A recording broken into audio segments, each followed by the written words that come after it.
What a bird brain. I cannot even believe.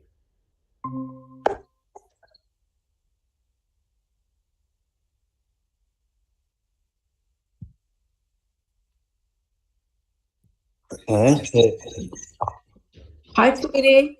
Hi, gorgeous. I'm just in a meeting right now with my friend Dana Blanchard. Very fast. This is Dana. Dana, this is how you doing, Sebastian? Hello. Hi, hi, Leanne. Oh. Hi there. So How are you? I'm gonna mute my thing. Okay, I'm just muting. let's see on that, Elizabeth. Where are we echoing? Because you. Hi, hello, Leslie. Nice to meet you. What a pleasure. I'm just gonna mute myself, so I'm just finishing up a meeting quickly. No problem. Okay. So, apologies on the IT problems we got sorted. Just on the, this is why we started. Oh yeah, there you go. Can you hear me? Yes, I can hear you. There was a lot of feedback. Yes. Okay. We are on. Thank you so much for joining us today. No problem. So excited now that we got the right link. Sebastian, do you mind printing this for me? Hold on 1 second. Yes.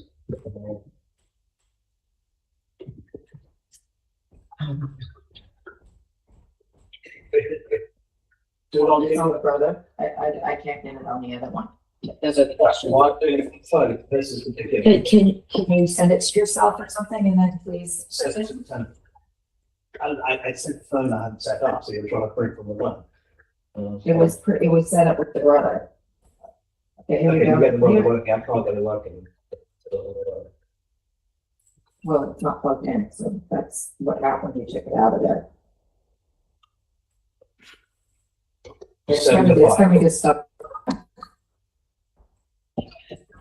I'll just do that. Because your other stuff doesn't come up. That's the problem. Yes, that's lovely. Nope, it is not the top. And I. So now I have to go.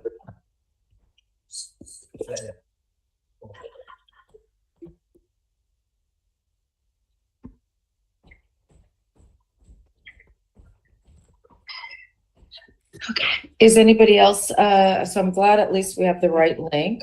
Let's see if we can get everybody else on.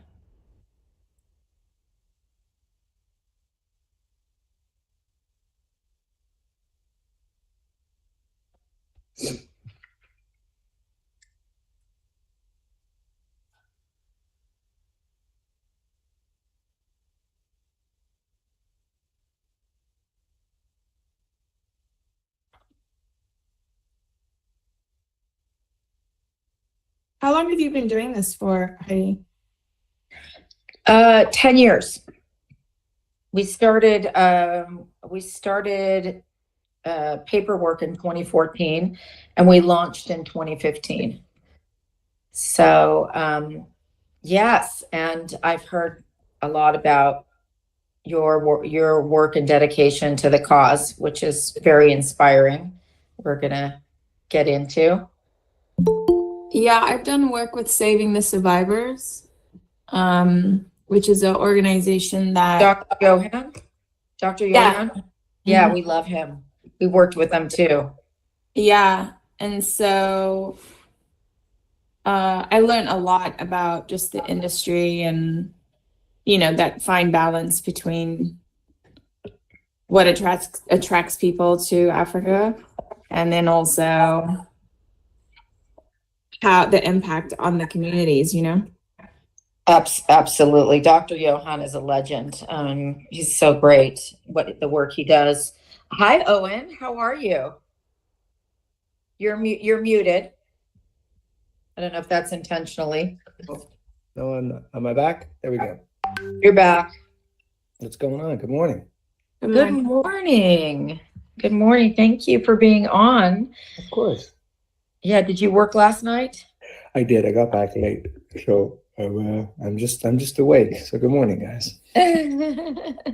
That's great. Glad you Glad you didn't work too late, I hope. I know last week, I'm so glad we pushed off of that. I think 3 people were on nights, so it was just too much. Plus we were just like full throttle on the month-long event. So Leslie, just to give you a brief background before we start, and Owen knows all this, we just wrapped a month of events in New York, Palm Beach, Beverly Hills. The event traveled. We had these tremendous parties and get a lot of people involved. And then at the very end of the month, we do a hashtag walk, ride, run to erase extinction.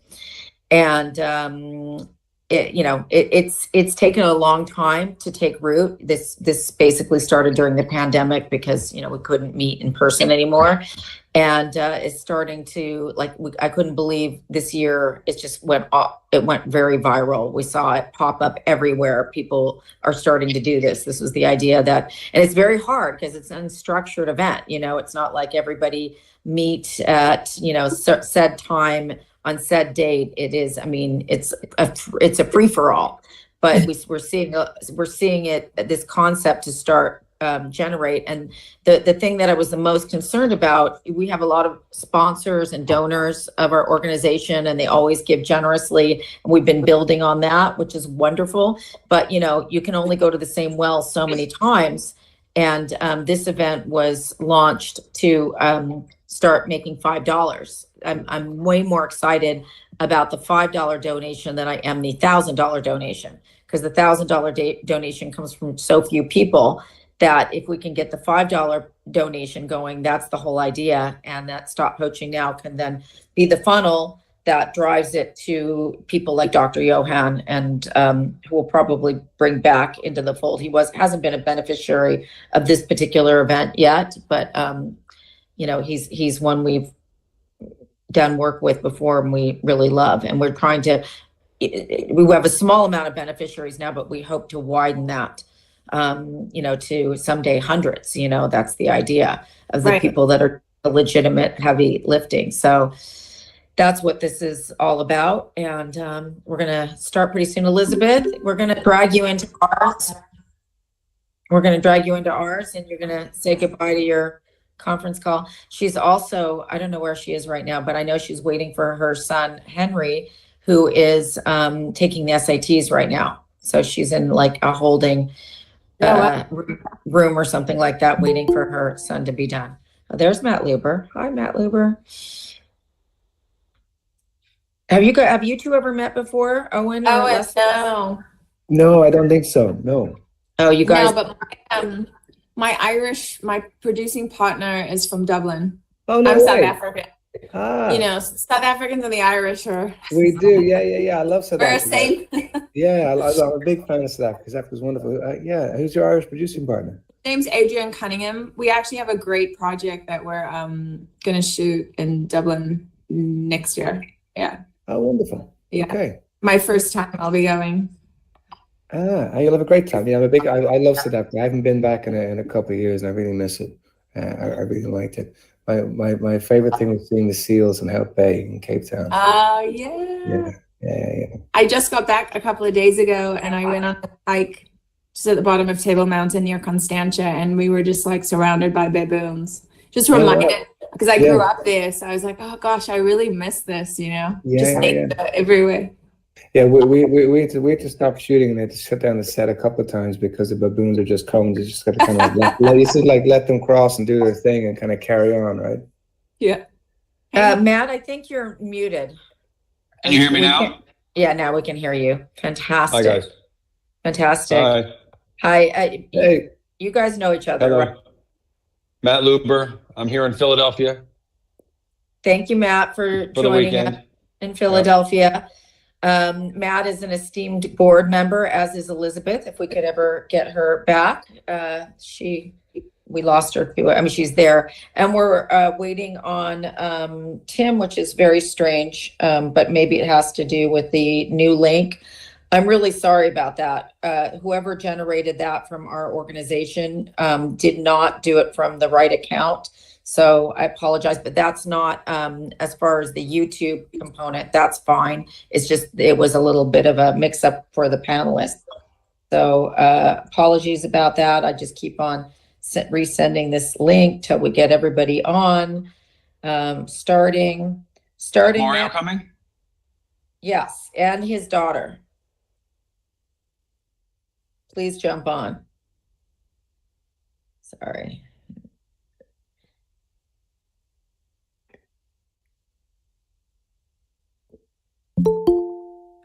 There's Morgana. Okay. Oops. Lost her again.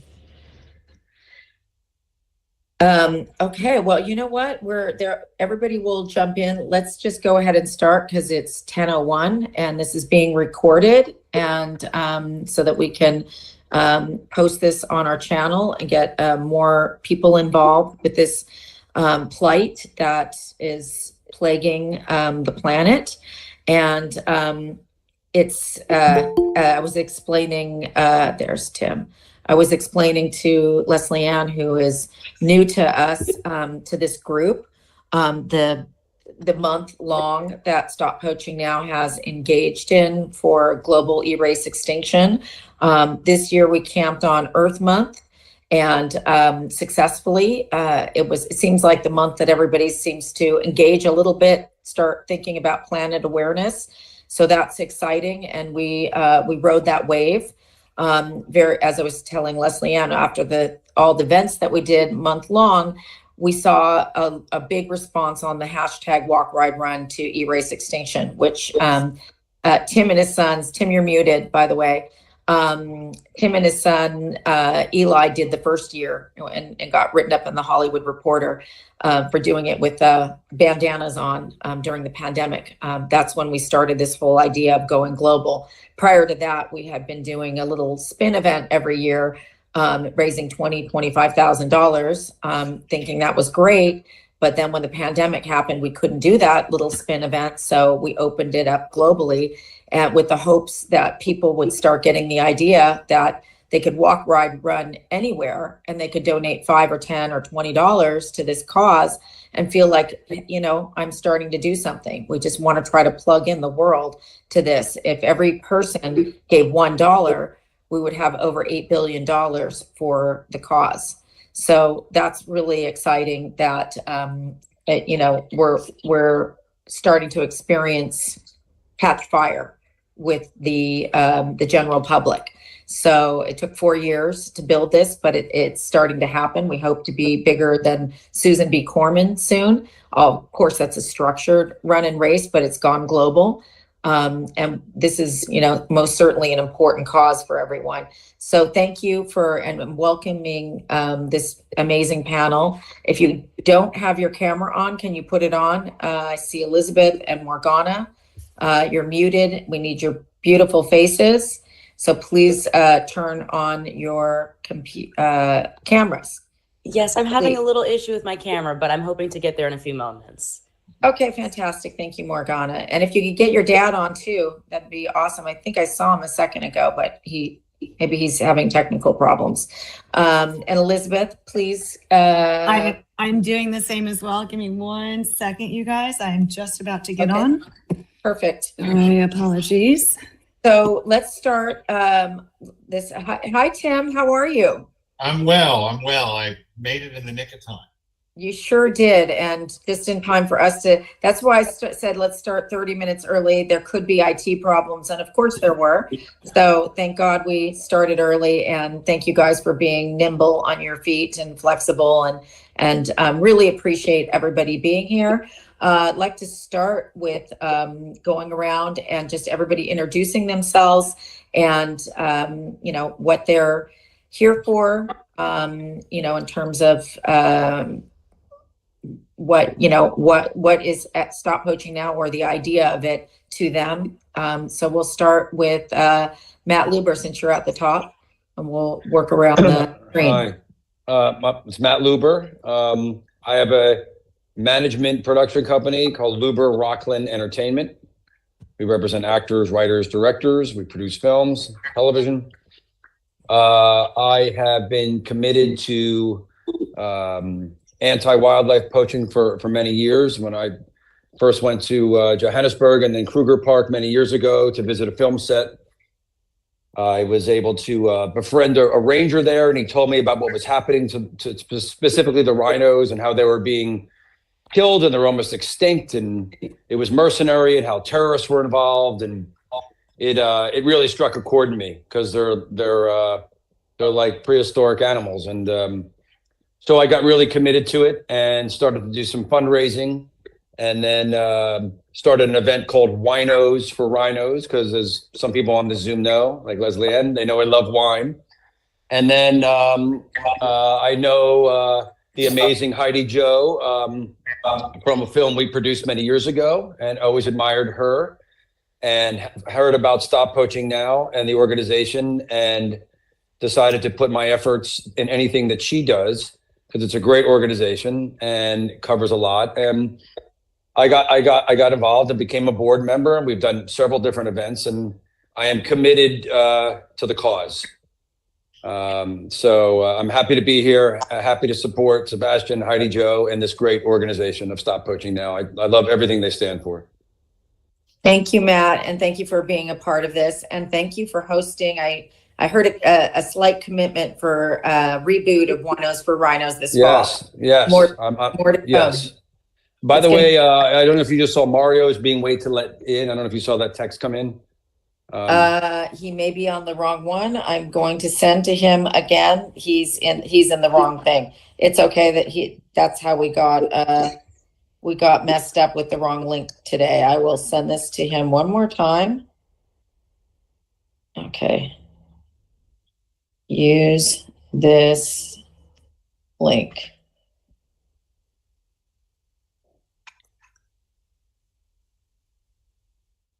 Okay, let's continue on. Going around the circle. Owen, would you like to jump in here and introduce Sure. yourself? Hi, everybody. My name's Owen Mackin. I am an actor and a filmmaker. I originally actually wanted to become a zoologist before I got into kind of filmmaking and acting years ago in college. So anything to kind of do with the kind of conservation of animals was kind of what I was caring about when I was a kid. And I think that when you get into entertainment events, sometimes it becomes a little bit waylaid. So when I met Heidi Jo, when I was, first of all, we were talking about some scripts, and very specifically how Heidi wanted to incorporate the idea of conservation and kind of awareness of the natural world into some of her projects that I thought was really interesting and really important. And that's how I became aware of Stop Poaching Now. And since the last couple of years, I've been involved in trying to help support them. I think what you guys do is really wonderful with the organization. And I also think that from the perspective of trying to incorporate a bit more of kind of global awareness through conservation awareness of the natural world within the entertainment, the arts industry, that's a really important thing to try and do. And I think that trying to marry both of these is a very important element. So I'm very proud to be part of it, and I love what you guys do here. So thanks for having me. Thank you for being on. Elizabeth Costa de Beauregard Siegel. Hello, everybody. Very nice to meet you all. Yeah, I think I have to echo a lot of what Matt had to say. Just about you, Heidi Jo. You are a force of nature, and your passion and dedication to this incredible cause. Elizabeth, you lost Wi-Fi. She got the perfect part out. How amazing you are. Yeah, that's all that matters, right? Yeah, all good. Now you guys and thank you. That's very kind of you, but please. There's Mario. Yay. Mario made it. Okay, we're going to skip on to Tim Blake Nelson, and then we'll go back to Elizabeth. Hey, Mario. Hi, Mario. We lost him. Yes. Oh, Elizabeth. We can go back to Elizabeth. Okay, hi, you guys. So sorry about that. It's raining where I am right now, and I apologize. But anyway, so I've been a massive lover of animals, big and small, but most importantly, it's the legacy that these large animals, as Matt, you had kind of said, I mean, these are sort of it's the dinosaurs are extinct. These are our next majestic creatures that potentially can go into extinction. And the fact that for the rest of the world and all of our children and grandchildren, etc. We want to protect these, and of course to also, given sort of out of this black trade of horns and tusks and whatnot, basically does fund a lot of black market and illegal organizations. I think it's extremely important that this is not just a cause saving these incredible and majestic animals, but it's also to basically kind of bring down some of these black market organizations. And in addition, also allow the communities to kind of build, other areas of resources, of ecotourism, of helping the women in the organizations help out. So this is a beautiful cause. Heidi Jo, I love your passion. You're incredible. You brought me in.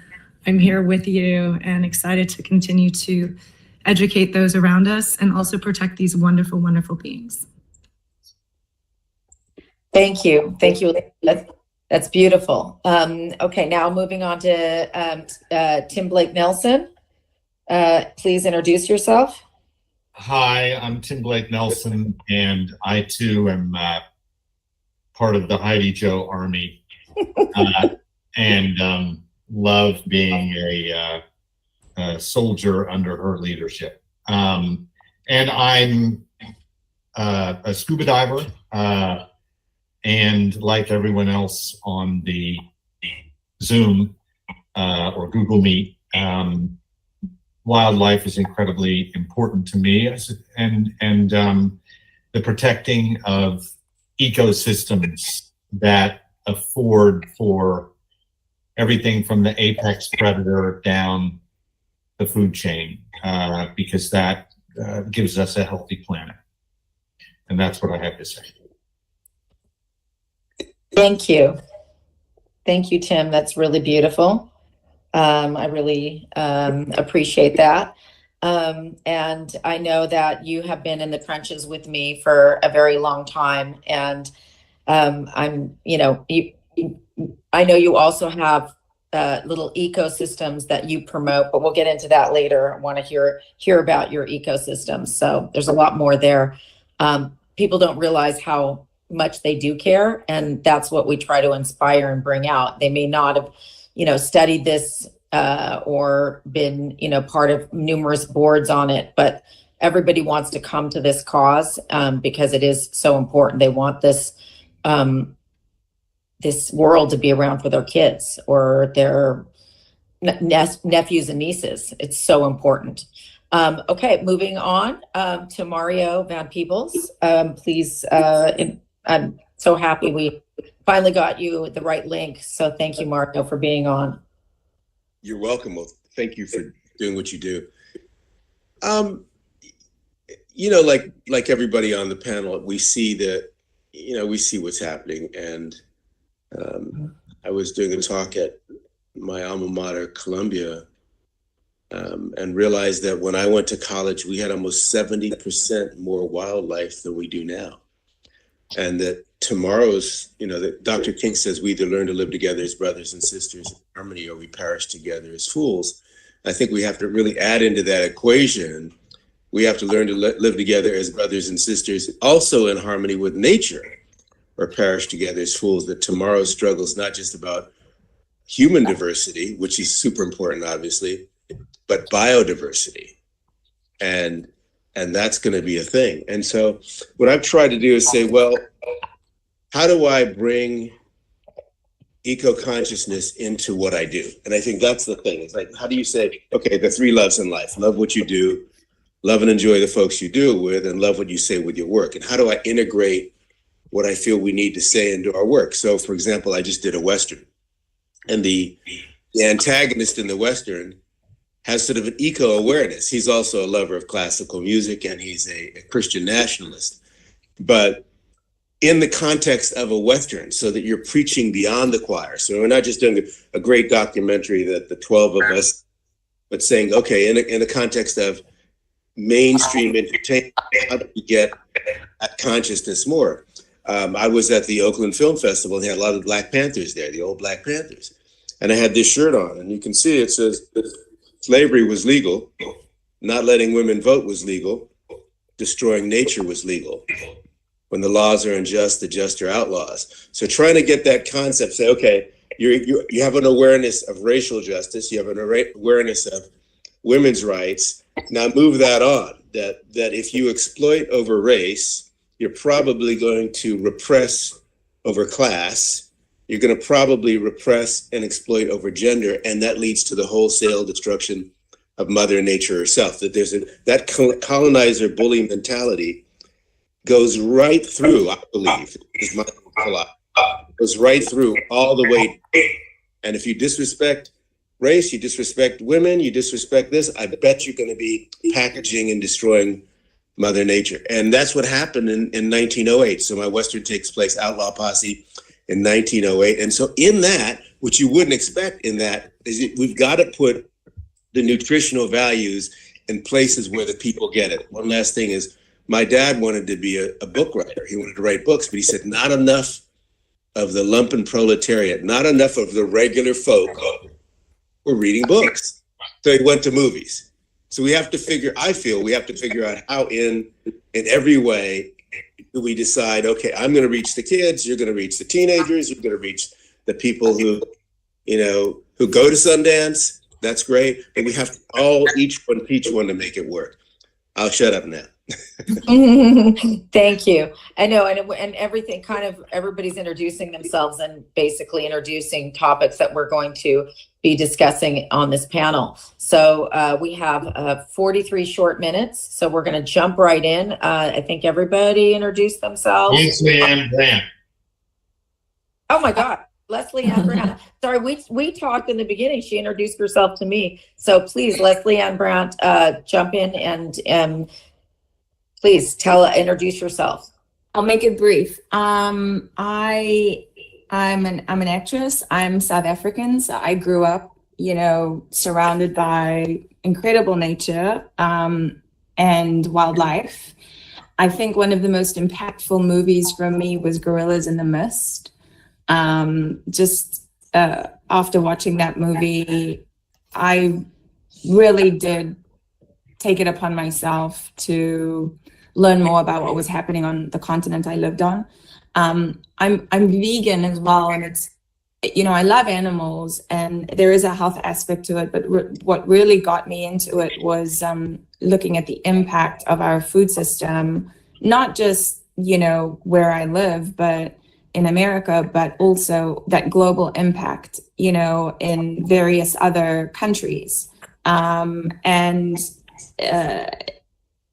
In addition to that, the sport of hunting, what makes someone feel like this is entertainment. We all work in the entertainment industry. It's like, what makes me think taking another life? Why do we as human beings do that? And as a species, I've always felt like we are not the most, but one of the most intelligent species. We can put an airplane in the air, but we will also willingly destroy our own planet.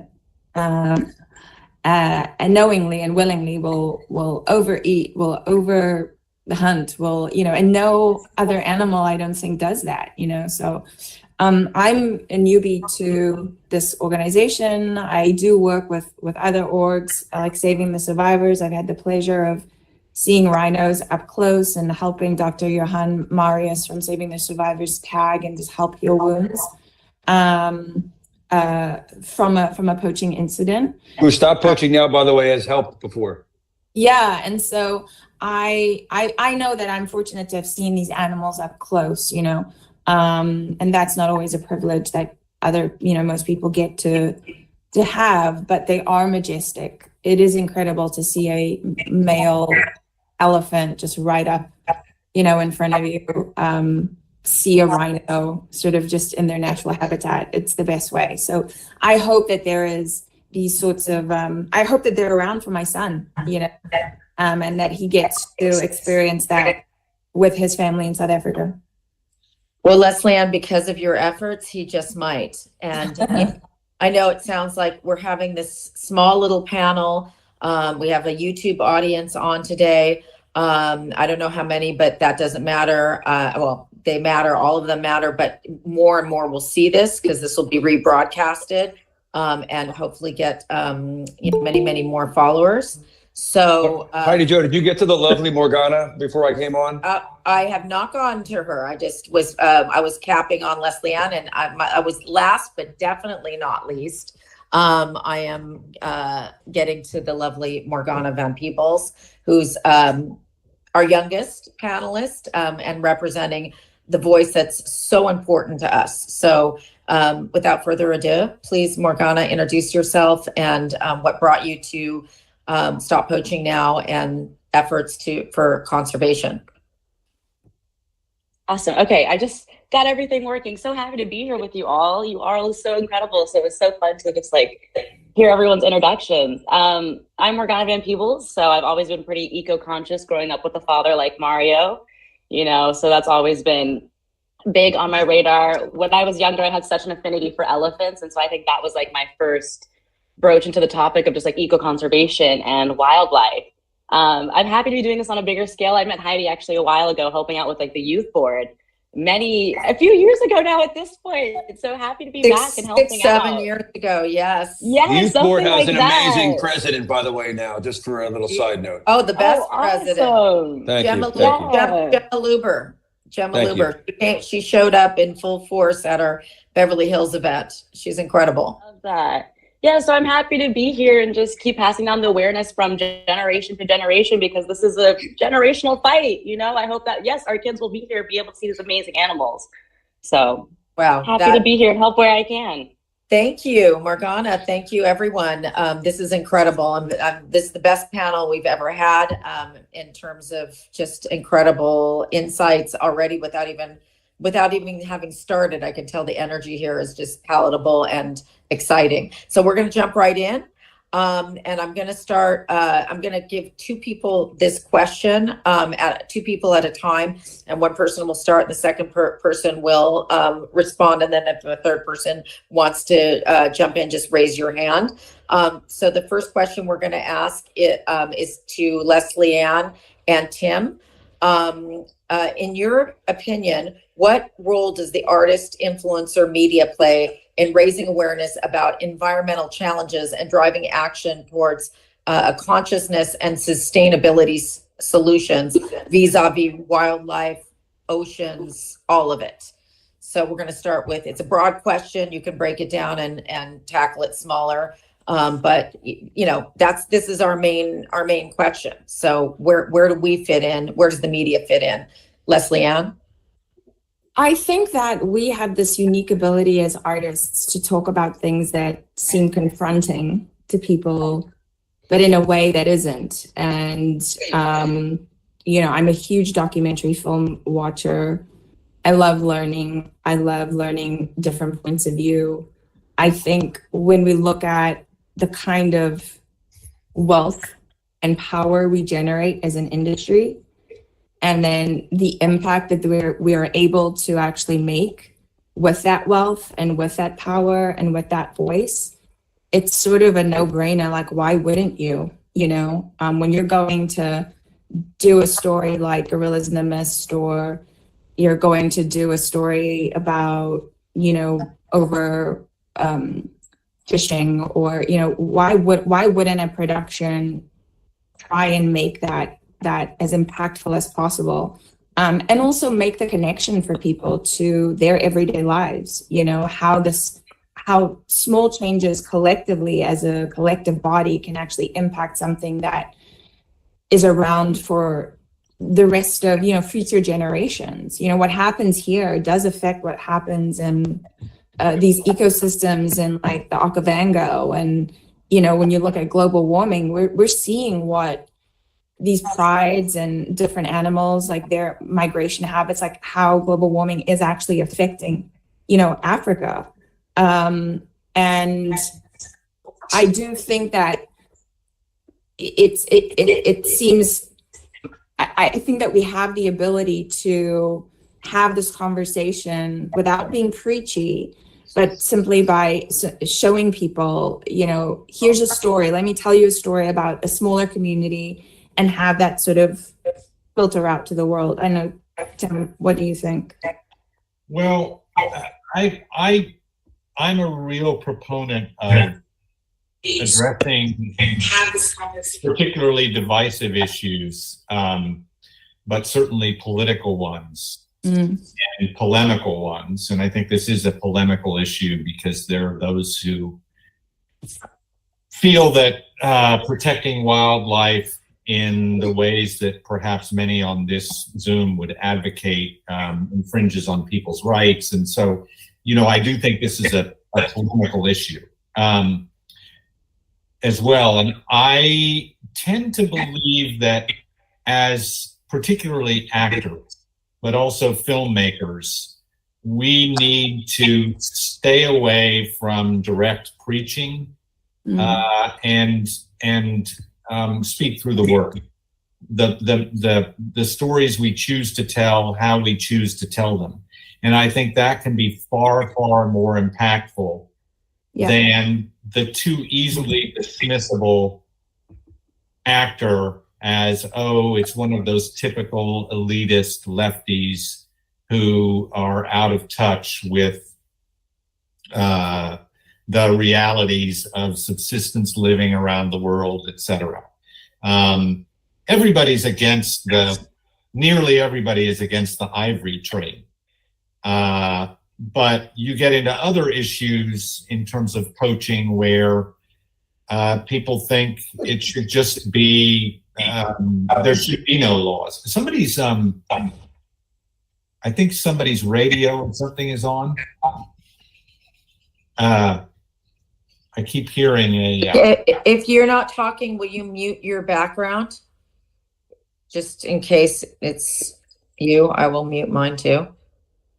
Well, you shouldn't mute, Heidi Jo. You got to jump in. I never know if my background's jumping around, so it's fine. I'll jump. But anyway, my point is, I think it's too easy to dismiss actors as lefty and preachy, particularly on issues like this.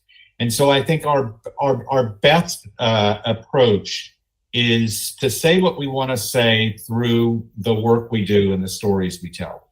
That's just me. I think that sometimes an actor can break through in a very impactful way. I think that Joaquin Phoenix's Oscar acceptance speech that a lot of people made fun of, I actually thought it was really moving. But those are rare moments. Usually when we preach, we're dismissed. When we do work like Gorillas in the Mist, it has much more of an impact and it's not as easily dismissed. And it brings that community to, you may not have known that you really care about gorillas in the Congo, until you see the impact on a community. There's a great project that Matt knows, The Whisper. It's the Tula Tula Game Reserve story. And I don't know if you know the story, but it's an incredible organization. And those elephants mourned the man who saved their lives the way they mourned an elephant. When you look at the connection between human beings, and I think this is what we're learning as, science, as these studies come out, is animals have this ability to connect with us as human beings, not just dogs, not just domesticated or cats, but actual, wildlife. And elephants are one of those incredible animals who will remember you for a long time, the way they. And we saw the other day, it was reported that an orangutan applied plant medicine to its face. It was a male. Or you think about a novel like The Overstory, which I would recommend to anyone if you haven't read it. The Richard Powers novel about the interconnectedness of trees in nature and eco-terrorism. It's a fascinating book, but again, incredibly impactful. And it's those stories or those real images that can persuade. And I think that's where artists have the most impactful voice. Which isn't to say that an organization like Stop Poaching Now, which has a lot of street cred and is not easily dismissed, can't include artists as supporters. And, you know, we all, I'm sure, give them money, but also appearing on a panel like this, but not in a way that is ever self-righteous or preachy, because then we're ignored. Absolutely. Or even repudiated. I'm gonna open this. This question is big, and this is probably the overarching question. So we're not done with this question yet. I know everybody on this panel, if their wheels are turning and has something to add. I just want to put forth, you know, because you've mentioned Gorillas in the Mist, and Born Free is another one. These movies are incredibly challenging to make. I mean, the fact that those did so well, there's as many failures. And I want to open this also up to specifically Owen to start with, and then hear Mario's thoughts, because I know both of these filmmakers are in the process of trying to make these films. So what's the problem, Owen? Why are people not like breaking their necks to finance these films? Why can't, tell us a little bit about your experience thus far. You're muted, because I told everybody to mute their backgrounds. You did. Yes, you did. Now we're back. I think it comes back to kind of a multitude of everyone's points so far, like what Tim was saying, like what Mario was saying, is that it's both macro and micro in terms of how people see the environment. And so sometimes I think people can look at things like to do with rhinos and elephants, and they can seem very, very far away. But if you look at something like a swallow's migration pattern, for example, they come from South Africa, they come up to Ireland, or they come across from Africa and they come to America, and everything is kind of interconnected. And I think that people have a tendency to see everything just in isolation. And so if you end up sort of talking about things that happen in Africa, and people are in America or in Europe, and it's not immediate to them, it can be kind of hard for people to connect to. So one of the most important things, I think, from working in film and trying to get these stories to be relevant for people, not just to where they are, but also to see how they can actually kind of be involved, because otherwise people can find it easy to kind of not connect to stuff. I mean, I don't know. I remember, if you remember, like movies like Fern Gully, for example, way back, which were like a children's cartoon. But I think movies like that don't get made, and I mean, obviously Avatar has, but these type of movies, you end up looking at, you know, seeing tractors tearing down forests and so forth, and it's still within a children's cartoon. And it's still a cartoon that necessarily isn't about preaching at the same time, but it's also telling a story about what's happening to these kind of, I mean, I know it's about fairies, but about these animals in the forest. And it's trying to find a way that you can actually make stories that are relevant to people where they exist in the world and on a kind of a larger scale. I think sometimes that ends up being the problem, because you're looking at making movies, and obviously a lot of times you're trying to make a movie, it's like, how do you actually market a movie? How does it kind of, you know, cross continents or kind of cross countries? How does it become marketable across the world? And I think the same question becomes relevant when it comes to conservation and how you kind of raise awareness. So it's how you can kind of make projects exist for people as a kind of immediate viewpoint, as well as making them on a larger scale. Yeah, you know, I would say all of the above. We need it all, you know, and that's what's so beautiful about hearing you folks talk, is that I think everyone's right in that we need to do it on multiple levels, whether you're making a film that directly takes on a subject, understanding that, you know, then you're going to get that kind of constituency. So I think part of it is saying, who are you trying to reach? Well, I think the reality is we're trying to reach everyone. So if Happy Feet reaches kids, and Wall-E reaches kids, and Gorillas in the Mist reaches someone else, and as a kid, my mother was a huge eco-conservationist, so I had an unusual way in. And she took us to see Born Free and to take care of animals and all that, but that's an unusual background.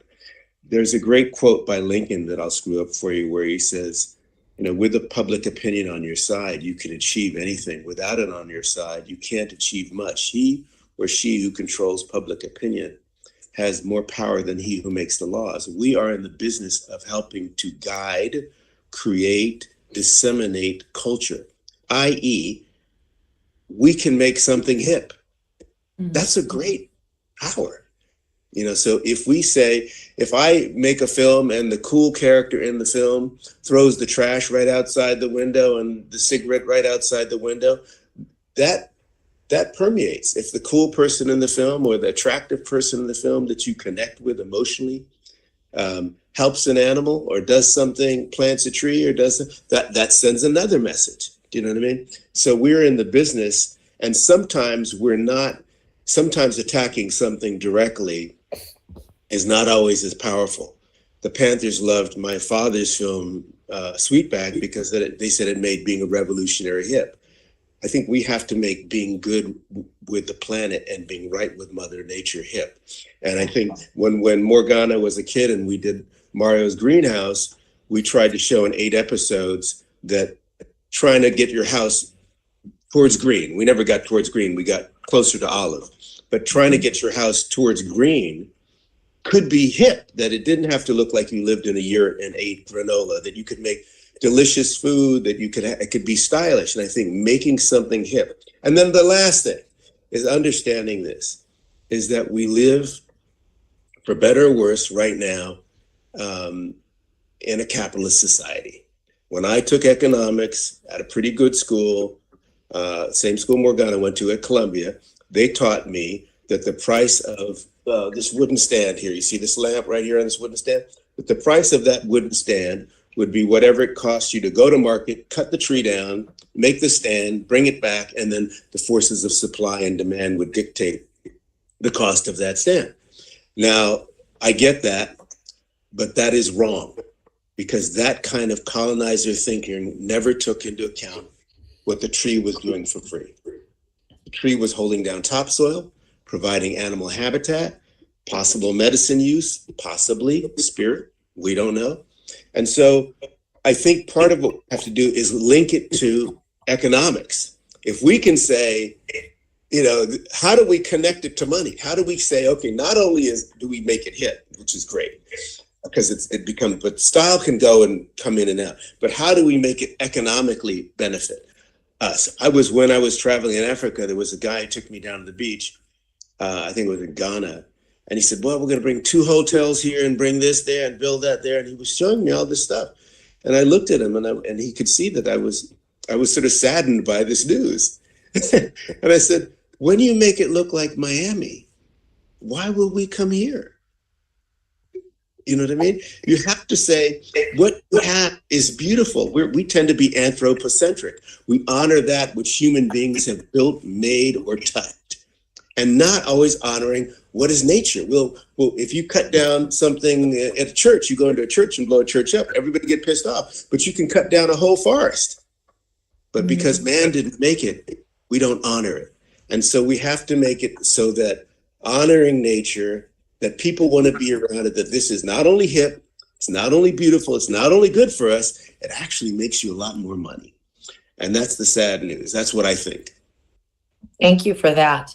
Okay, so we only have about 20 more minutes, unless everybody on this panel can go an extra 10, since we kind of got a late launch. Would that be okay to go to 11:10 if you can, or 11:15? If you have to jump off, you can jump off. And then everybody will limit their comments to 2 minutes max, so we can get through a few more of these important questions.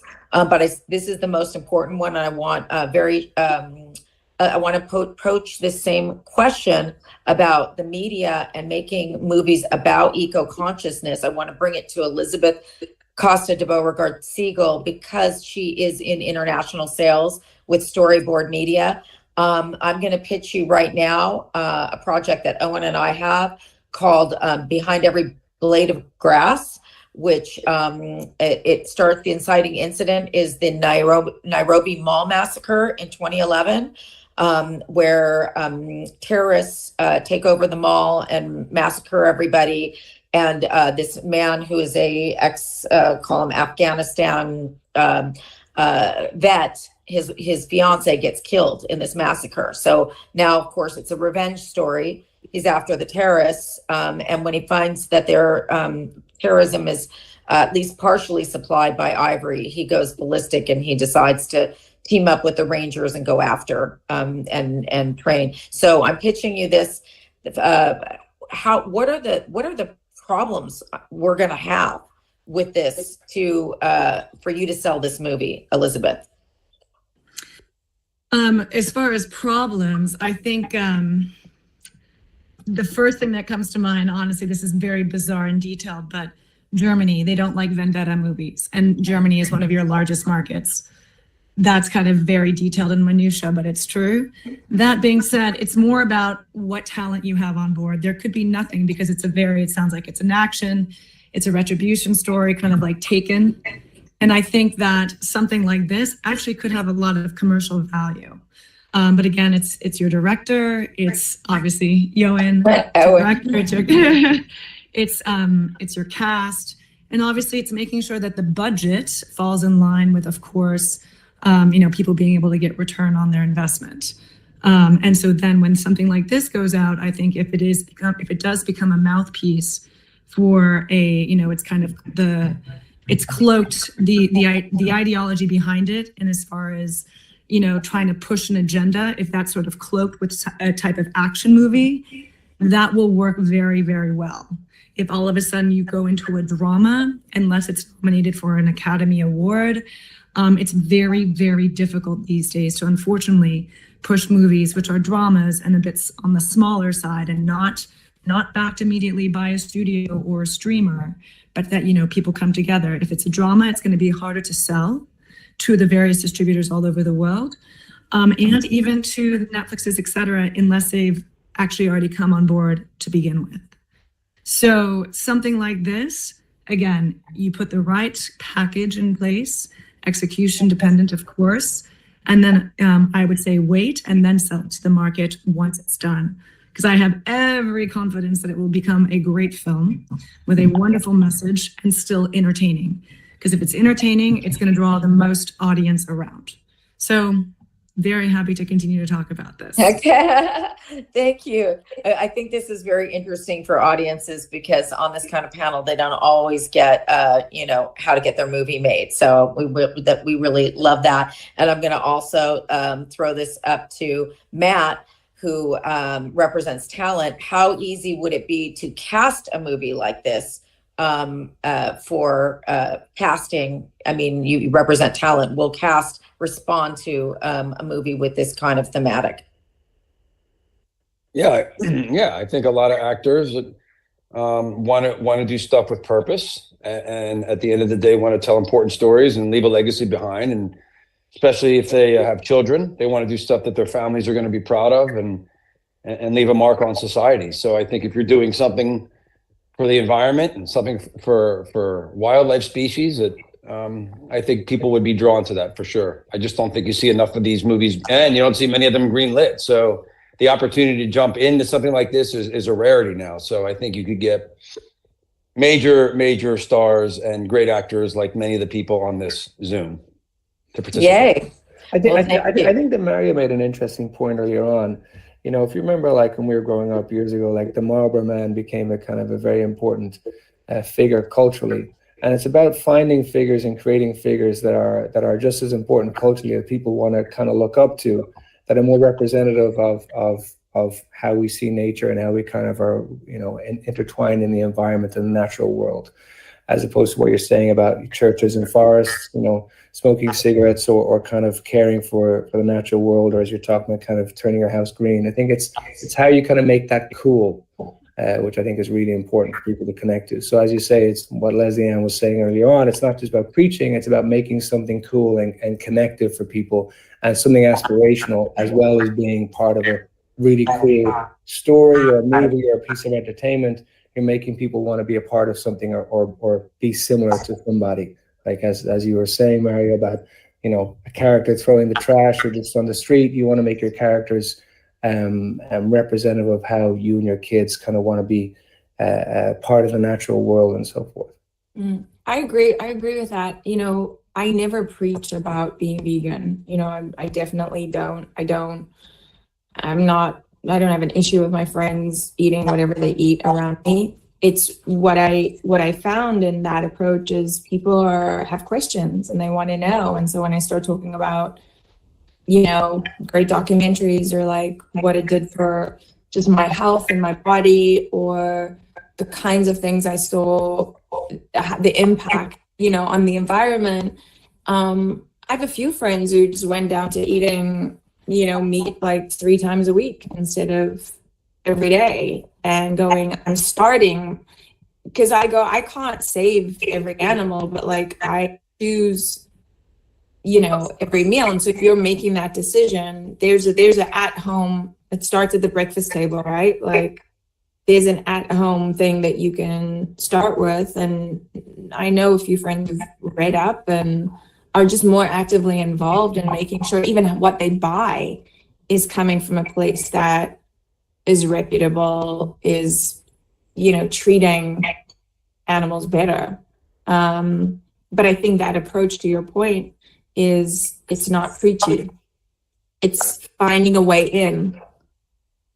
I think, and I hope it's okay to bring this up, but Morgana and I were just in Colombia, and it's amazing to see the food that we allow here in America. They don't allow in other countries. Yeah. The Dannon yogurt, if you're in France, makes a yogurt that's in a glass cup with natural ingredients, and here makes us yogurt in a plastic cup with plastic ingredients, and our food is not allowed. I mean, for all the stuff that Russia is doing wrong, they consider, GMO food terrorism. So we have some self-examination to do, for sure. But I think the last thing on that is that we have a big election coming up. Mm-hmm. And frankly, if it goes the wrong way, I think we're in trouble on many levels. And I think we've got to Mario, I'm gonna steer this away from politics just because that's a whole nother panel. Gotcha. Okay. Which we can totally have. This will I'll get completely off topic, and I really want to get Morgana weighing in on our primary question. It's really important, and I like it coming from her perspective as a 20-something. So the overarching, which you all read this question, is how do you perceive the current state of media coverage regarding the critical issues such as planetary extinction? What strategies can be employed to enhance media engagement and environmental issues and encourage more proactive solutions? How are we, and especially vis-a-vis your generation, what are we doing wrong? How can we engage the upcoming generation? What are you hearing from your side? Totally. I think, everyone has touched on really important topics on how to do it, but in the media, we have a unique ability to collapse distances in time, we can really become so secluded in our being to think that the animals are so far removed from me. I don't even think that what I do has an impact anymore. But through media, you can collapse and put Africa in your own backyard. You can feel that empathy, for so many other animals. You can collapse time and show that yes, these are all small years, but the years that we're contribute to the whole planet.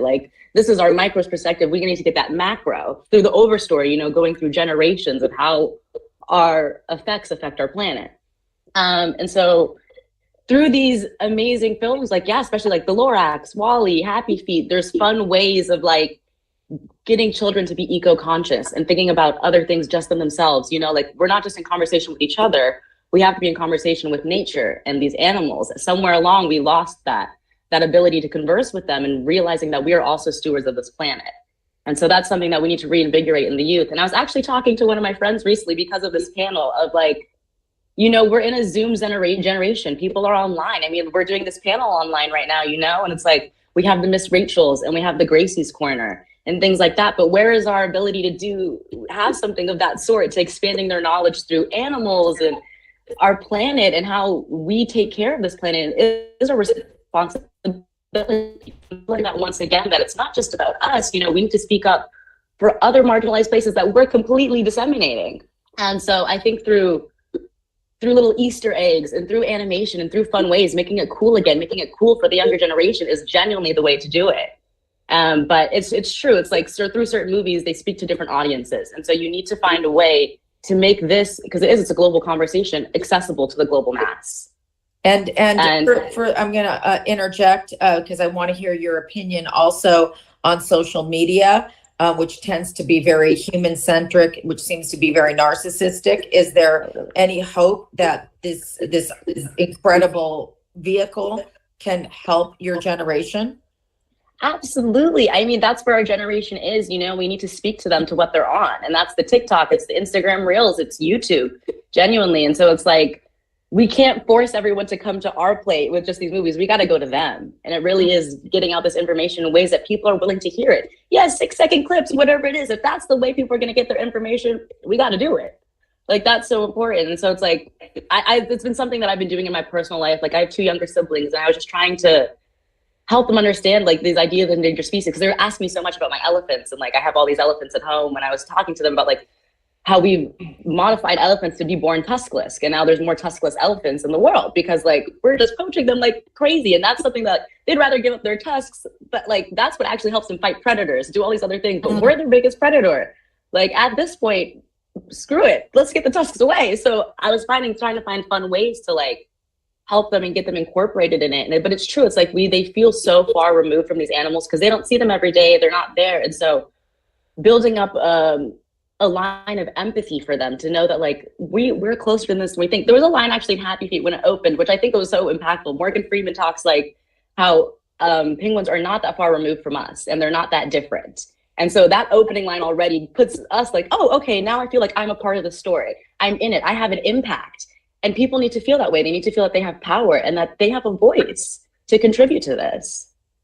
Incredible. So I have a 6-year-old, almost 7-year-old, so I'm knee deep in the children's, what he's watching, the kinds of, we're not he doesn't really watch like cartoons like Disney and extra stuff. I'm very focused on making sure that he's learning something from his. So Wildcrafts is an amazing show, and it taught me things about animals that I did not know. There is a lot of this. I make decisions. I think I say this because parents can make the decision to ingest the kind of television or books. Books are like a huge part of our family. I work with an organization called Earth Child Project in Cape Town. They build these yoga studios, safe space studios, but the founder, Yana, has a very deep connection to the environment. And so she has taught these kids about their connection and their responsibilities at a school level. We're looking at, 5 years old, 6 years old, what their responsibilities are as they get older. And I think those kinds of programs for kids too in the school, which may lead us into one of the other questions you had, Heidi, was the schools can play a very big part in that early childhood education.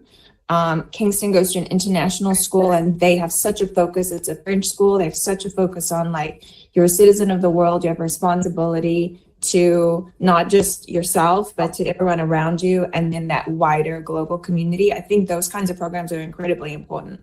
Where's that school? Sorry, you might have, where's Kingston go to school?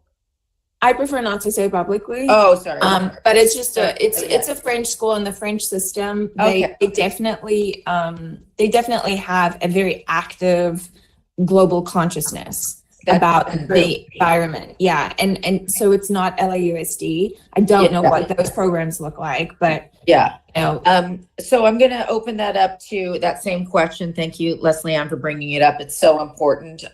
We've got parents on this panel, and so I want to open this up to Tim Blake Nelson and Mario Van Peebles. That as a parent, your parents, and do you feel that the schools that your kids went to school in? Most of your kids now are out of grade school. Some are still in college. But do you think they're doing an adequate job on educating the kids on these just paramount global issues, global warming, the threatened biodiversity of our planet, that all these species are going extinct? Is that coming across in the schools, Tim?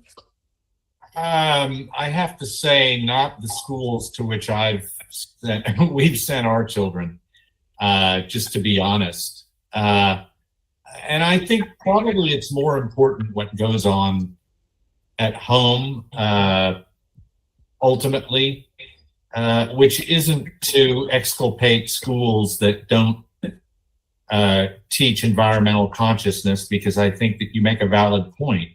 That would be very useful. And I don't think there's much opportunity cost in grabbing a little bit of students' time to address the environment, particularly with how dire the situation is becoming. That said, I think that our sensitivity has been promulgated more in the home. And there's simple stuff that you can do. What we do in our house, and I don't say this to preach. We've all benefited from this. It has made our lives richer.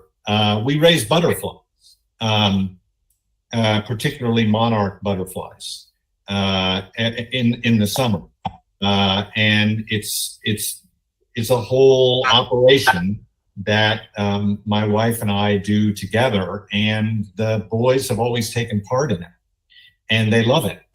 And I think that has taught them a great deal, and I think it has made them incredibly sensitive. And we don't do it. We do it because we like it. It's like that speech in Uncle Vanya that Astroff gives about how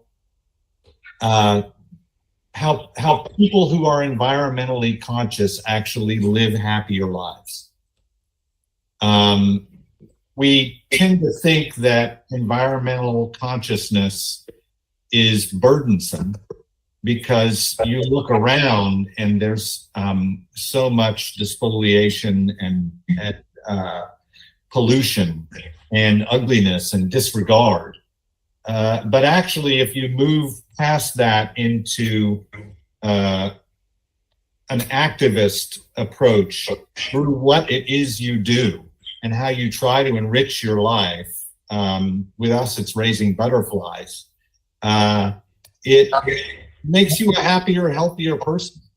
And so, yes, the schools I think could do better, but ultimately it starts at home.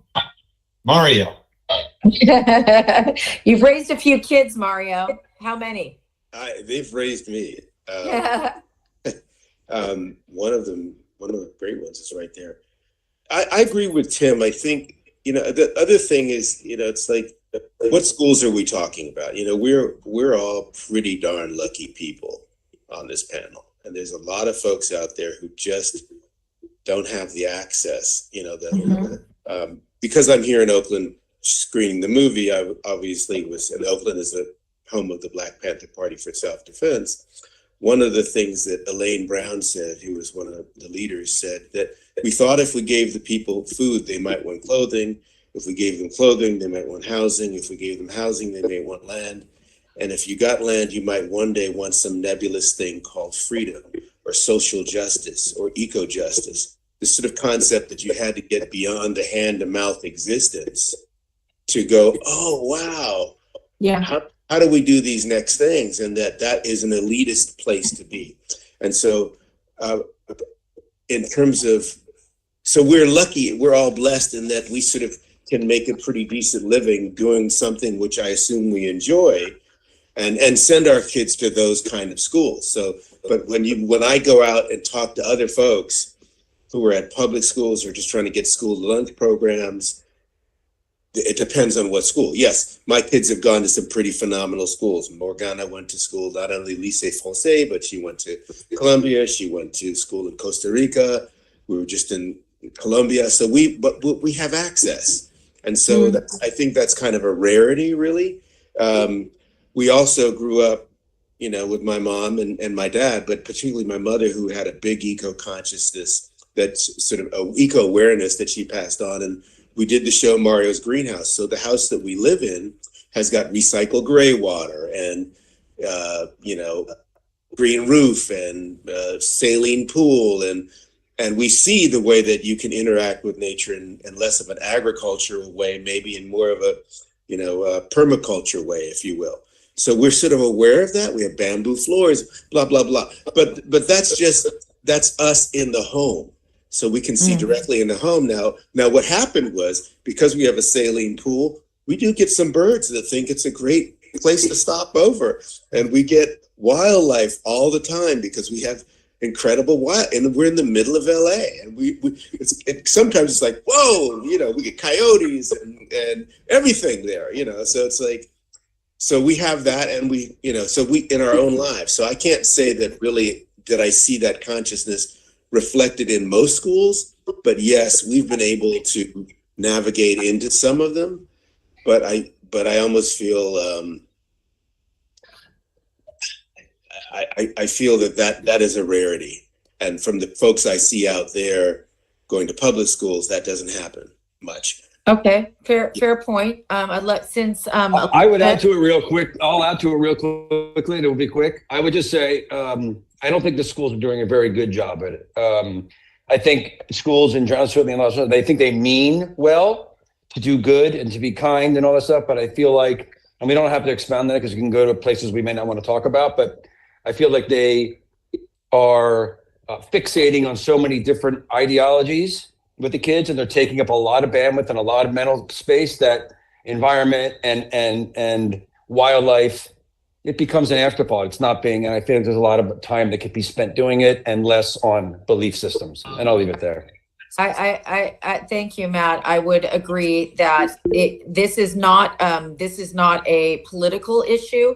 This is a survival issue of the planet. So we're all in this together, whatever your ideology is. And we can all agree to respect everybody for their own specific ideologies. But when it comes to planet and environment, we're not doing enough. I'm sensing it. I agree. I want you to add on this because your kids have gone to public school. Even if there are nicer public schools, they're still public schools. What did you get from your kids and the environment at Pali High and whatnot?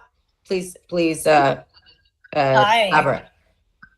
Yeah, so I've got two sons, a junior and a freshman at Pali High, Palisades Charter High School.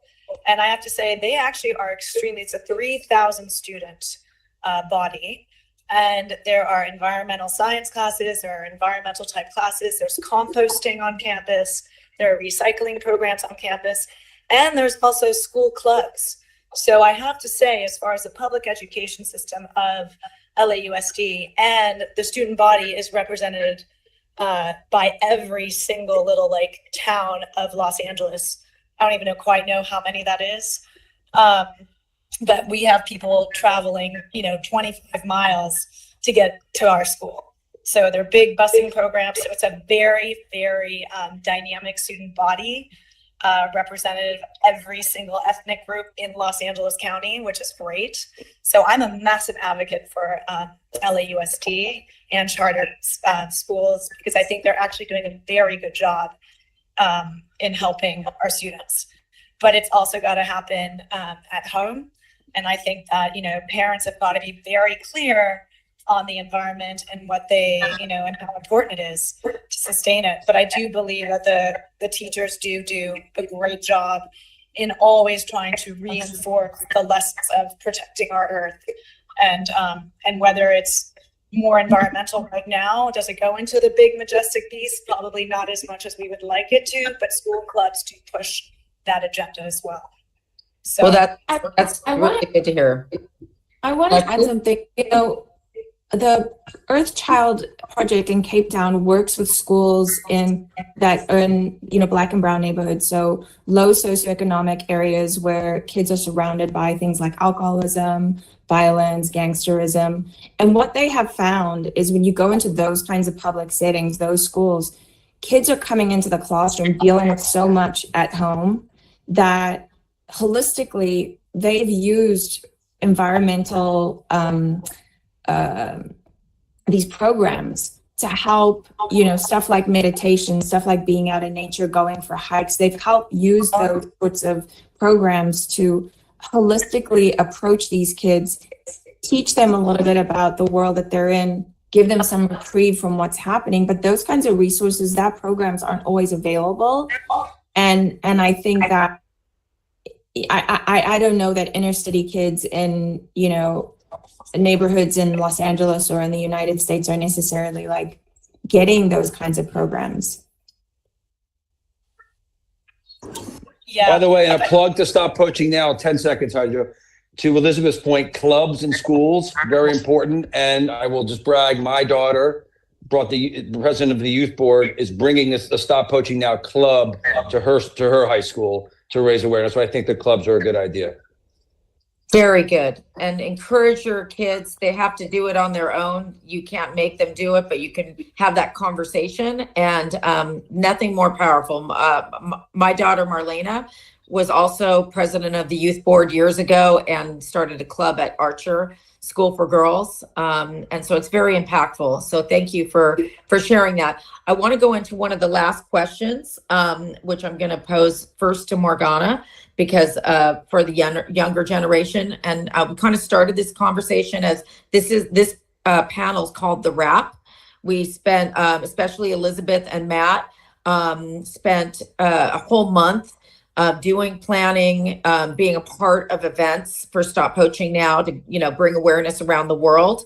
And what started with a tiny little spin event has now turned into this movement, Global Erase Extinction. The goal of this organization is to reach millions and millions of people. And I was saying to Leslie Ann at the very beginning, one of my most exciting moments was starting to see some $5 donations coming in, because I don't know how much longer the $1,000 donations will be coming in from my friends. If we don't get the $5, $10, $20 donations to start popping up here a lot more often, this movement won't catch fire. So the proof is in the fourth time we've done this, we started getting a lot more $5 donations. I'm very excited about that. I know who's excited about $5, but it shows that at some point we could get everybody donating in this, over 8 billion people. If everybody gave $1, that we could funnel to boots on the ground and educators on topic of everything we've been discussing, we could really keep the species on the planet. So the movement we're creating is so important. The question is, what advice would you give to Stop Poaching Now to get $5? I mean, to get to the masses. What, we're the little engine that could. We want to get to everybody and get everybody to do parties, to do events, to do walks, to do rides, to do runs. How can we do this, Morgana? How are we going to reach your generation? And are your friends or the people or colleagues are going to catch fire? And next year they're going to organize on Venice Beach this walk, ride, run, and there's going to be 50 kids showing up. How's that going to happen? I'm actually really excited to work on this further with you, Heidi, because I think there's a lot that can be done, but mainly it's going to be through social media efforts for sure. That is the biggest way to get that out there. And I mean, I love seeing that $5 donation come in, because it shows you that this is like reaching a larger socioeconomic classes, that everyone's getting involved. So that's awesome to see. And I hope we start reaching those dollar donations completely, because it's getting on people's minds and they're donating their time in any way that they can. And that's the most important. So with our generation, it's definitely going to be, like small events, social media for sure. I love that these clubs are happening, Matt. That's awesome. So seeing those like infiltrating schools, things like that, that's going to be our biggest hit, really. But making events geared towards youth and really getting the word out there, social media is going to be our savior. And I would love to help work on that with you. Thank you so much. Some little social media campaigns and things that we can do to really invigorate the younger generation. Leslie Ann, do you have any thoughts on how we can gain a wider audience and get, I think to Owen's point before, it's making it sexier and on social media, making it cool, making it, visually, we're such a visual community on the internet, and what your page looks like, the content that you're putting on there, reels versus static posts. These are all things that matter when you're trying to reach a specific audience. Obviously we know that these platforms are limiting, the algorithm is limiting what goes out to the explore page. So taking a look at your social media page and going, how do I visually make this cohesive? Who are the voices in charge of it? Do you get some younger, kids come and do some reels at your events that just are a little buzzier, and yeah, just encourage that person to click on that reel on the explore page versus only pulling from your immediate network, you know? Great suggestion. Anybody else have some thoughts on this? Suggestions? How does this become a movement that involves millions of people? How do we get there? It's got to be social media somehow, but you know, we got to figure out the best way. Obviously, the power of social media, you know, works for a lot of positive things and negative things, and you know, but it's certainly powerful. I think, yeah. In our industry, I remember when I was on Lucifer, Warner Brothers would always, you know, they'd be like, we donated to this organization in your name. It's like, how do we end up on those studio lists of people that you're donating to, you know, where that becomes the thing for your Christmas present as a cost, as we saved a rhino. You know, no better Christmas present. I think the key is how do we break through all the noise? There's so much going on in the world, and it's so chaotic, and it's never been like this in my lifetime. So how does this issue, which is the most important issue to me, wildlife and animals, how does this break through with everything that's going on in the world? I don't know the answer to that, and that's worthy of a brainstorm. Owen, you have any thoughts on that? You're muted. Oh, no. I'm sorry, I'm back. Yeah, you're back. No, I think when it comes to social media and stuff, it's kind of what you're doing now. It's about getting as many people who have platforms as possible, and everyone trying to be on the same page. Because if everything ends up being too spread out, then there isn't that kind of sense of purpose to it. So it's about everybody being on the same page, as you're saying, kind of, you know, as Leslie was saying, having, you know, making this an organization that people want to donate to in your name, so it becomes more of people are aware of it.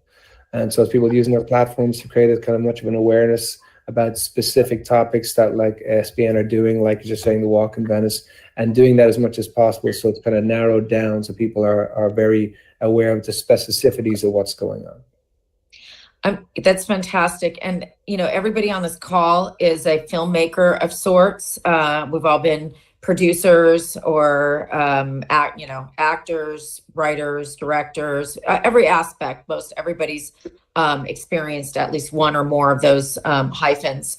And, you know, one exciting element when we redeveloped Red Sonja, I worked with MJ Bassett on it, and she's really a powerhouse. And one thing that she came up with was the inciting incident was the wiping out of rhinos, or actually prehistoric type of rhinos in the story. And that became the inciting incident for Red Sonja to, you know, go and take on who is destroying the forest, you know, and there was this evil emperor that is just cutting down all the forests for progress. So the environmental message is really strong in that film.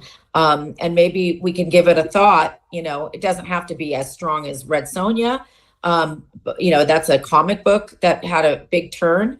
But what is it in our films, that projects that we can look for, that the protagonist or antagonist or whomever character has something that is plugged in, environmentally conscious, that will, you know, maybe not club people over the head with this message, but might get into their brains. Tim, I'd love to know, if you have so many projects that you're involved in, is there any project that you know of where the character or the story has an element in it, even if it's not completely about environment? It's tricky because what you said a moment ago is not clubbing people over the head with it. That's the key. I was laughing a little bit to myself earlier. I have this ridiculous beard and the long hair right now because I'm playing this auto mechanic out in Montauk. And he smokes cigarettes. He's a chain smoker, and he just throws the cigarettes out onto the ground. And it would just be silly if he were to be careful about his butts, because he was also based on a real guy who did that. So ultimately, we're trying to entertain people. And if we don't do that, we're not good at what we do, then we have no resources to apply to these issues. And so I like what you said a moment ago, not clubbing people over the head. And of course, it has to be appropriate. Ultimately, on a larger scale, and you're proving this with the choices you make, Heidi Jo, you make movies that, number one, entertain and people are going to want to go see, but also, number two, reflect your values. And I believe it's as simple as that. The reason that March of the Penguins had such an impact is because it was a great movie. And for every March of the Penguins, there are 100 such wildlife documentary features that didn't find the right balance. Exactly. They didn't entertain to that level. Yeah, I think what you're talking about is edutainment. Yes. So, And also very quickly with March of the Penguins, it was a French film originally that was completely reconscripted by Jordan Roberts, and he did an entire new storyline, and they sort of re-edited the French movie. So it became March of the Penguins with Morgan Freeman obviously narrating. But it was a different film when it was first produced. That's fascinating. I didn't know that. Yeah, kind of fun stuff, right? Sorry, Mario, I was just asking, is there any character that is, which my comment to Tim is that even though this guy throws cigarette butts, maybe a kid picks one up and says something to him, but he's not going to change. That's who he is. And actually the fact that he has that little bit of those despicable qualities makes people like, whoa, that's not how I want to be. I don't want to throw my butts into the storm drain. Maybe, they look at him, that might generate an awareness. Yeah, but that's not what not to get into the weeds, but I think it's useful just to moot this. That's not what the movie is. It's not its agenda. And you can't, as soon as you start applying that agenda inappropriately to a narrative, you're doing more harm because the discordant nature of a choice like that makes us all seem silly, and it's dismissible as typical Hollywood elitist preaching. No, I wasn't saying that. I was saying that seeing a character like this can sometimes inspire someone to be more, if I'm a person that throws cigarette butts and I see you doing it as a character, it makes me think, Sure. when back, because we don't see ourselves. That's all I'm saying. Sometimes a negative behavior in film is actually something that can trigger a light bulb. That was my comment. So anyway, back to Mario. Do you have any sort of eco trend or character or project that is, again, not clubbing people over the head, but generating awareness in the media? Yeah, like I was saying earlier, the movie that from my shameless T-shirt here, Outlaw Posse, we have a number of threads woven throughout. There's a place where, the outlaws are a multi-culti group of outlaws, and like I said, when the laws are unjust, the just are outlaws. We go to this store where Edward James Olmos has the store in the middle of nowhere, and we go inside. And he says everything's half off because he's going to join his wife in heaven. And as we're in the store, we realize that the horses have been stolen, and we're in the middle of nowhere. We run outside. The Edward James Olmos character is laughing his ass off, and the horses are gone. He said, "I could have told you that. The original will liberate your horses." And we go, "What are the originals?" He goes, "The Indians." He goes, "They don't believe, this particular tribe, based on a real tribe, don't believe that human beings have the right to own, slaughter any of God's creatures. And so they liberate your horses. But before you get upset, understand that my wife was born enslaved. And they're the same Native Americans who liberated her." And so in in the course of a Western, you drop some signs, right? And then what does the cowboy need? Well, he needs his horse and he needs the gun. So then we have no recourse but take the stagecoach, which comes through with none other than Stagecoach Mary, who played by Whoopi Goldberg. But Whoopi Goldberg makes us stow our weapons in a box, so Second Amendment issues. And then we get to a town where we go to rob the town, and they have nothing in the safe but seeds. And I had Cedric the Entertainer play the mayor, and he explains to us that they're a barter town, that in a money-driven society, you honor the rich, and in an exchange-driven society, you honor the honorable. And so in the context of this movie, in a fun way, we had lots of thoughts, and the reactions are great when people go, oh, wow, I never looked at it that way. And so we have this multicultural town with folks of all races, and they don't carry guns, and that becomes Little Heaven, and Edward James almost shows up there because his wife is in heaven, and that's heaven. So it's not that she passed on. And so at the end, my character, who is sort of a gangster throughout, winds up applying and becoming a member and the defender of Little Heaven. And so it's a part of it is showing the evolution of someone. And there's a part where the Native American chief asked me, when you buy into the zeitgeist, the values of people who would buy and sell you, what have you become?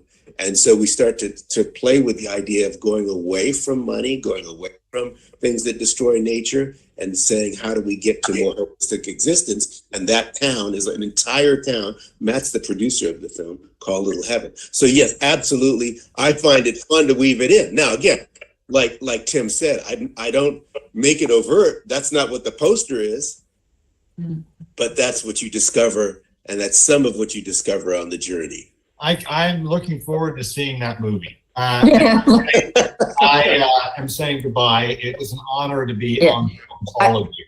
Thank you. I was going to say this is our last comment from everyone. So just anything last to say goodbye or add. Tim, I'm going to let you start, and then everybody else will go around and say their last comment. Oh, my comment is I've loved what everyone has said, and it was an honor to be on this panel and to get to advocate for these issues. That's all I want to say.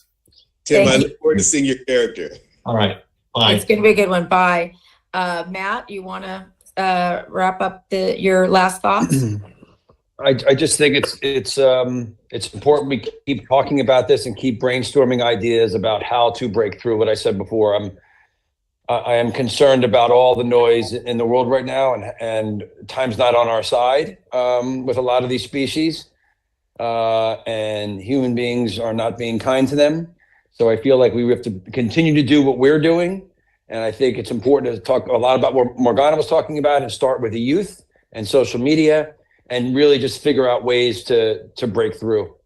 Otherwise, we're putting on the Band-Aids thing. Band-Aids are important, but we need to get to the roots of this. Amazing. Leslie Ann, what would you close with? I'm so grateful to have met everyone. And I'd say, something I'm sort of walking away with is maybe just some more time and education on the value of life, just all life. And we have something in South Africa called Ubuntu, which is like, I cannot prosper if you don't. We are all connected in a way that maybe we see and also we don't. So, finding the way through in the projects I'm producing, and certainly it gives me good food for thought to figure out how I weave these themes into the stories I'm telling as well. So thank you. Thank you. That's awesome. Morgana? Yeah, thank you. Honestly, just honored to be on this call with all of you. It was really great to hear what everyone had to say. And yeah, just a lot of food for thought for myself, and going to be very helpful when I help with the social media. Yes. So thank you. You're tagged. We're gonna work on this together. And I want to do some more short films, just reels and things that are gonna pimp out the social media and I think it was Leslie Ann's point, to make it more sexy, more enticing. So we're gonna we gotta make it cool for sure. We're gonna work on that together, Morgana. So I'm excited. Mario. I think there's something called, right association, and that is when you're around people that are talking about it, you raise a consciousness on it. So just being on this call for us and thinking about these things and approaching it saying we don't know the answer on some of these things. As Matt was saying, it's a lot easier to make noise. It's a lot harder to be heard. And we have to figure out ways to be heard and have things land with people beyond preaching to the choir. And I think in some cases we're getting it. But I go outside sometimes and I talk to folks out there who don't have the advantages we have, and it's pretty alarming. So Morgan, I'm glad you're a part of this and got on. I think we need to find the next generation who gets it, and we don't have a lot of time. So there's an urgency. Thank you. I 1000% agree. Thank you. Owen? Just going to say it's been an honor to be in this panel with everybody and hearing what everyone has to say. And Heidi Jo, as always, you brought some great people together, and the organization is really important. And I think that figuring out a way to kind of parlay everyone's kind of thoughts and what we want into storytelling, I think is really important. And everything that you're doing here is great. So it's been a pleasure as always. Thank you. Elizabeth? I echo everyone's sentiments, and I do think that bringing awareness and having everybody take accountability and responsibility for the planet, for their future, for the legacy of our animals, of human beings, it's a global issue. And obviously, it's not just about the majestic animals, it's the entire environmental space.